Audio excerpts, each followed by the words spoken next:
Buenos días, bendiciones, te bendigo en el nombre de Jesús, bendigo tu familia, tu casa, tu hogar, los tuyos, tus finanzas, tu salud, tus hijos, todo lo que Dios te ha dado y te ha entregado, que sea de mucha bendición para tu vida.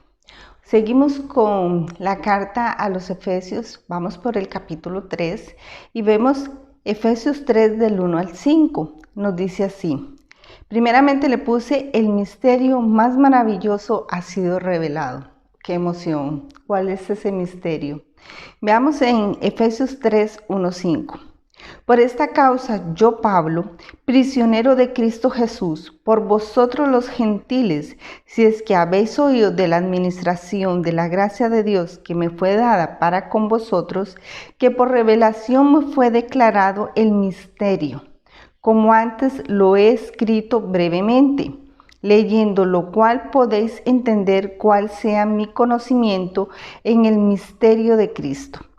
Misterio que en otras generaciones no se dio a conocer a los hijos de los hombres, como ahora es revelado a sus santos apóstoles y profetas por el Espíritu.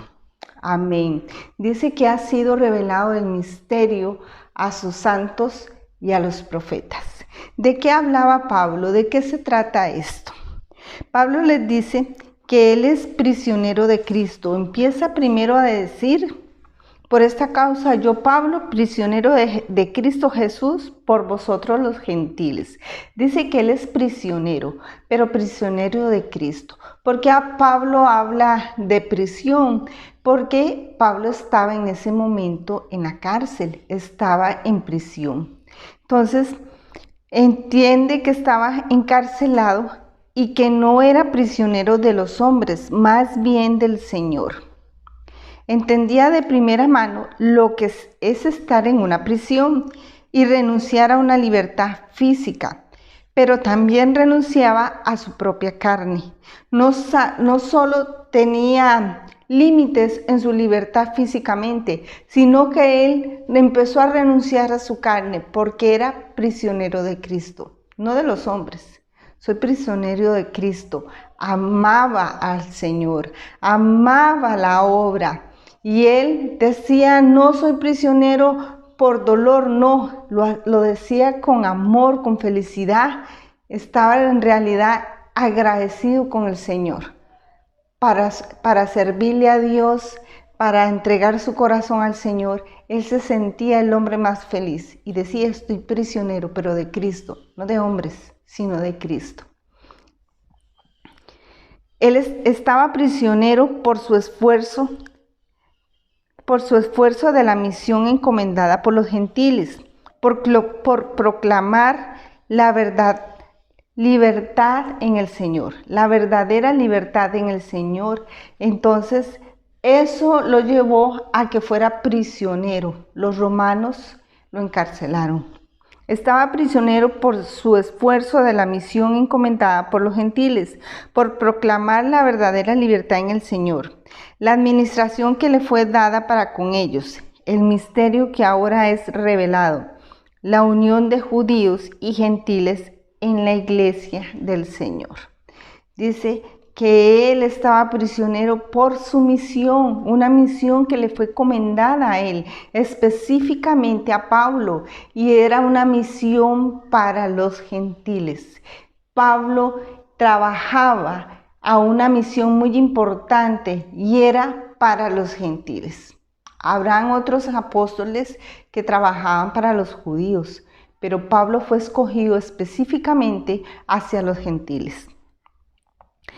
En Efesios 3, del 6 al 7 dice que los gentiles son coherederos y miembros del mismo cuerpo y compartícipes de la promesa en Cristo Jesús por medio del Evangelio, del cual yo fui hecho ministro por el don de la gracia de Dios que me ha sido dado según la operación de su poder.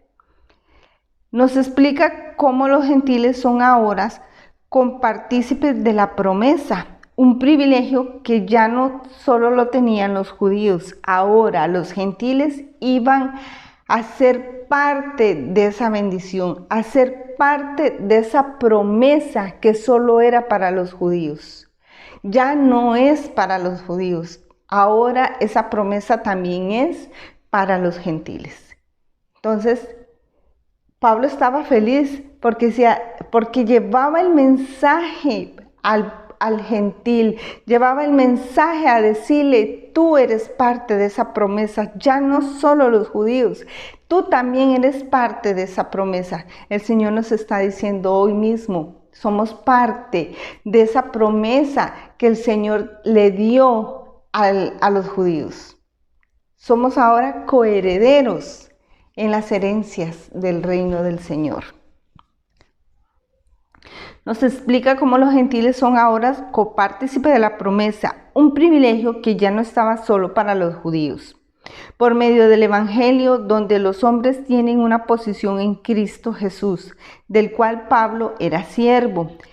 Dice ministro, pero un ministro para el servicio de Dios. Ministro es para servir al Señor, es para trabajar en su obra, es para desgastarse en el Señor. Eso significaba ministro para Pablo. Soy un ministro, decía Pablo, soy un ministro del servicio de la obra. Estoy para el servicio. Por eso Pablo no estaba triste, encarcelado. Pablo decía, no importa. Esto es por gracia de Dios. Hay un propósito en esto. Veámoslo en Efesios 3, del 8 al 11. A mí, que soy menos que el más pequeño de todos los santos, me fue dada esta gracia de anunciar entre los gentiles el evangelio de las inescrutables riquezas de Cristo y de aclarar a todos cuál sea la dispensación del misterio escondido de los siglos en Dios, que creó todas las cosas, para que la multiforme sabiduría de Dios sea ahora dada a conocer por medio de la Iglesia a los principados y potestades en lugares celestiales, conforme al propósito eterno que hizo en Cristo Jesús nuestro Señor. Pablo estaba agradecido con Dios por tener la gracia de Dios en su vida. No importa que estaba en una cárcel, no importa que estaba prisionero, se sentía dichoso porque decía, en mí está esa gracia del Señor para servirle, para trabajar en su obra. Me ha encomendado algo muy importante y era gozoso en hacerlo. Yo te pregunto, ¿cuántas veces Dios te dice, haz esto, haz al otro, quiero que vengas a mi servicio? ¿Y estás haciéndolo o lo haces de buena manera, de buenas ganas? ¿Tienes esa pasión, ese amor, ese gozo por el servicio al Señor? Mira cómo Pablo nos enseña y le decía a los efesios, no importa que yo esté encarcelado, no importa, hay un propósito para todo. Y les voy a mostrar el misterio que el Señor me reveló. Y decía aquí, Pablo decía que había un misterio y se lo iba a revelar con sabiduría, entendimiento, para que todos entendiéramos cuál era el propósito de Dios. Pablo estaba agradecido con Dios por tener la gracia de Dios en su vida, por poder llevar el evangelio y mostrar la bondad y el amor del Señor para con todos. Pablo quería que todos entendieran cuán maravilloso era Dios, cuán maravilloso, cuánta bondad tenía Dios para con todos, no solo ya para los judíos, sino también esa bondad se extendió y alcanzó a los gentiles. Esa bondad llega a tu vida, esa bondad se extiende a ti, esa bondad, ese amor, esa promesas del Señor llegan a tu casa hoy. Esas promesas de Dios llegan a tu corazón, a tu mente, a tu propia vida. Y era lo que Pablo quería que entendieran los gentiles, que no estaban excluidos, sino que eran incluidos en la promesa. Hoy Dios quiere que entiendas que tú estás bajo esa promesa, que tú estás incluido en la promesa.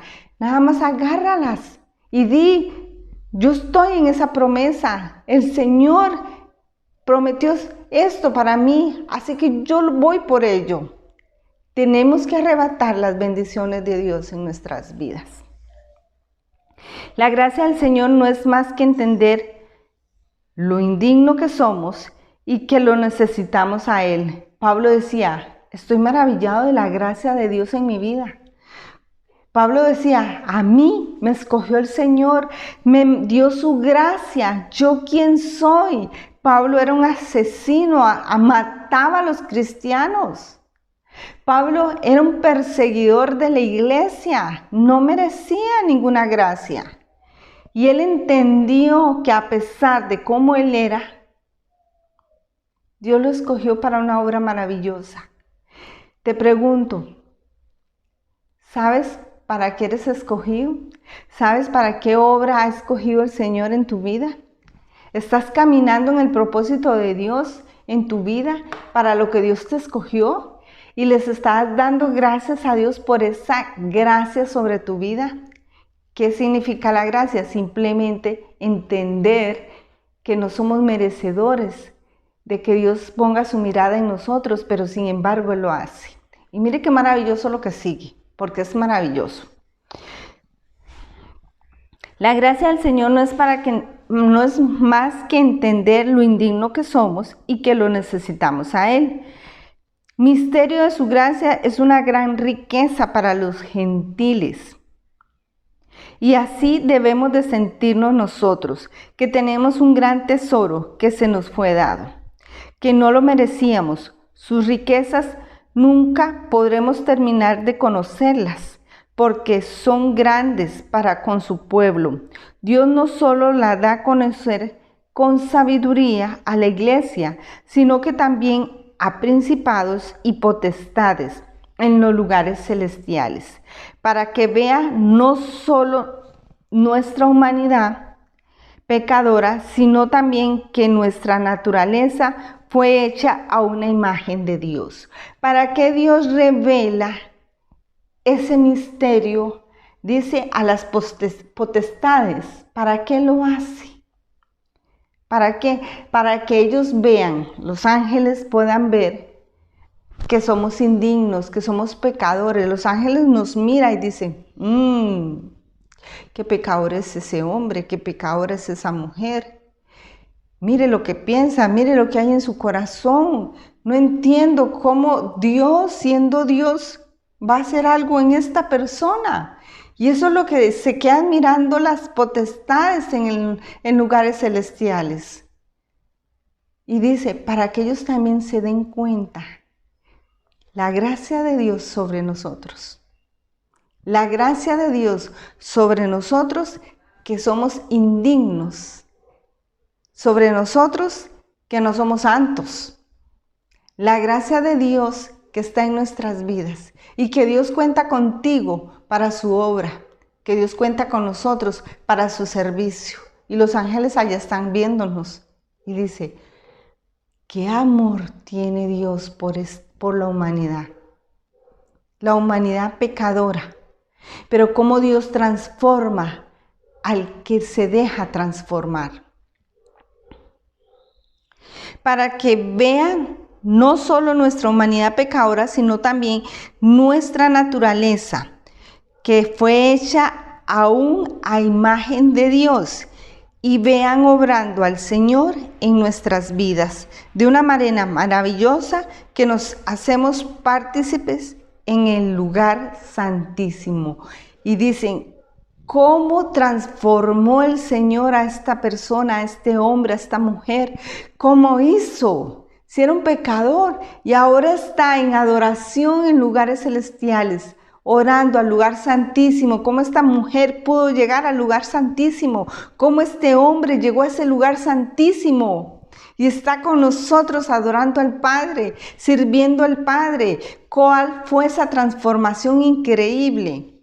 Ese es el misterio que Dios quería revelar, no solo a los gentiles, sino también a las potestades celestiales, decía el Señor. No solo a nosotros, sino a los ángeles que vieran el poder de Dios sobre la humanidad. Y dice, porque fuimos hechos a hechura suya. Dios nos ve como Él. Dios nos ve como su Hijo Jesucristo. Y podemos entrar a ese lugar celestial. Simplemente debemos de permitirle al Señor que trabaje en nuestras vidas.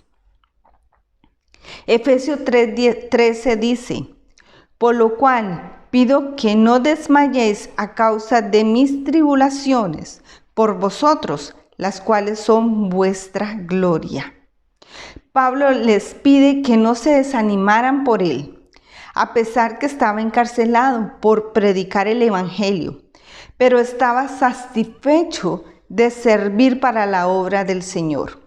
Si nos pasara lo que le pasó a Pablo, ¿cómo estuviéramos nosotros? ¿Satisfechos o enojados con Dios, señalando a todo el mundo?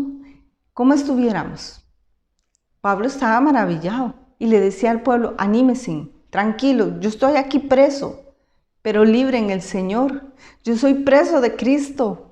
Tranquilos, anímense, porque lo que les traigo es el misterio maravilloso de Dios a sus vidas. Que la promesa, que las bendiciones, que todo lo bueno de Dios son para ustedes los gentiles, decía Pablo. No solamente para los judíos, sino también para los gentiles. Y él estaba maravillado de llevar esa buena nueva a los gentiles, que los gentiles iban a ser parte de las promesas del Señor, de ese tesoro maravilloso que Dios tenía para su pueblo, para sus hijos.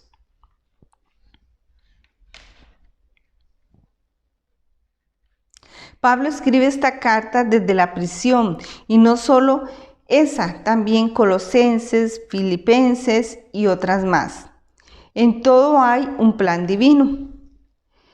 En Efesios 3, del 14 al 19 nos dice: por esta causa doblo mis rodillas ante el Padre de nuestro Señor Jesucristo, de quien toma nombre toda familia en los cielos y en la tierra, para que os dé, conforme a las riquezas de su gloria, el ser fortalecidos con poder en el hombre interior por su Espíritu, para que habite Cristo por la fe en vuestros corazones, a fin de que, arraigados y cimentados en amor, seáis plenamente capaces de comprender con todos los santos cuál sea la anchura, la longitud, la profundidad y la altura, y de conocer el amor de Cristo, que excede a todo conocimiento, para que seáis llenos de toda plenitud de Dios.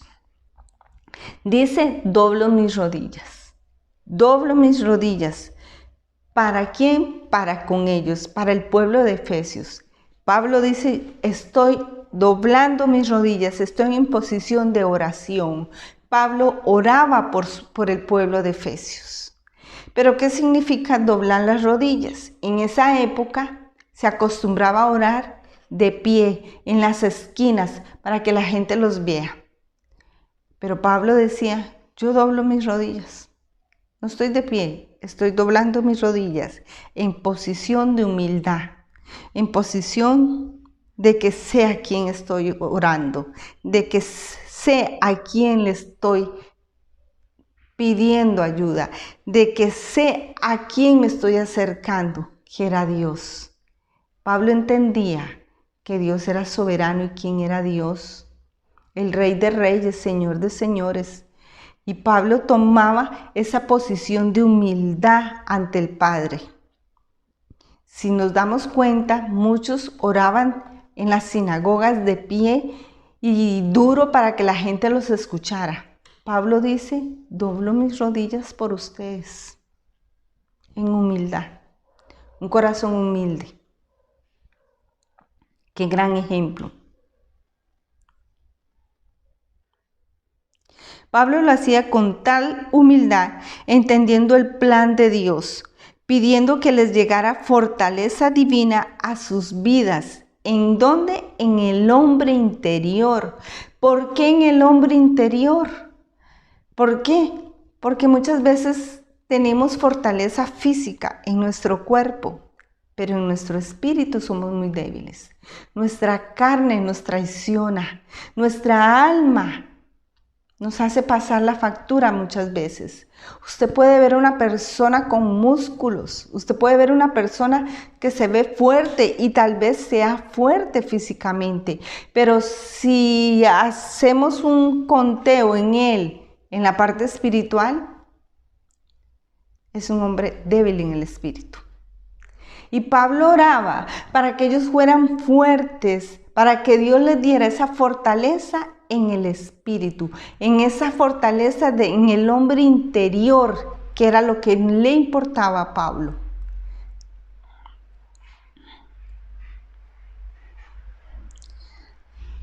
Pablo quería que, al igual que él, los gentiles sintieran la plenitud de Dios en sus vidas, que lo conocieran así como él lo había conocido, con un amor infinito, profundo, inigualable a todo ser. Que asimismo ellos caminaran en amor. Pablo quería que todos los gentiles conocieran a Dios de esa manera, que conocieran a Dios de una manera increíble, ese amor tan grande, maravilloso, extenso, que ese amor no se puede entender ni se puede medir. En Efesios 3, 20, 21 dice: y aquel que es poderoso para hacer todas las cosas mucho más abundantemente de lo que pedimos o entendemos, según el poder que actúa en nosotros. A Él sea la gloria en la iglesia de Cristo Jesús por todas las edades, por los siglos de los siglos. Amén.